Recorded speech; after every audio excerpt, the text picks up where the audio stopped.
আজ তোমাদের সঙ্গে শেয়ার করব চিতল মাছের একটা দারুণ স্বাদের রেসিপি।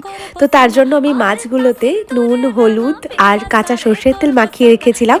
এখন মাছগুলোকে ভেজে নেব। এদিকে একটা বোলের মধ্যে আমি কাঁচা লঙ্কা, সাদা সর্ষে, টমেটো, কাঁচা লঙ্কা আর 4 কোয়া রসুন আর কিছুটা কাজু নিয়েছিলাম। এবার স্মুথ একটা পেস্ট তৈরি করে রেখেছি। মাছ ভাজার তেলের মধ্যে আমি কিছুটা পরিমাণে পেঁয়াজ কুচি ভেজে তুলে রেখেছিলাম। গোটা গরম মশলা ফোড়ন দিয়ে তার মধ্যে কাশ্মীরি লঙ্কার গুঁড়ো দিয়ে স্মুথ যে পেস্টটা তৈরি করে রেখেছিলাম সাদা সর্ষে কাজু দিয়ে, সেটা দিয়ে বেশ কিছুক্ষণ নাড়াচাড়া করলাম। যখন মশলাটা কষে আসবে তখন নুন, চিনি পরিমাণ মতন দিয়েছি আর তারপর ফুটন্ত গরম জল দিয়ে দিয়েছিলাম। 5 মিনিট পর ভেজে রাখা চিতল মাছগুলোকে দিয়ে দিয়েছিলাম আর তারপর পেঁয়াজ ভাজাটাকেও এর উপর থেকে স্প্রেড করে দিলাম।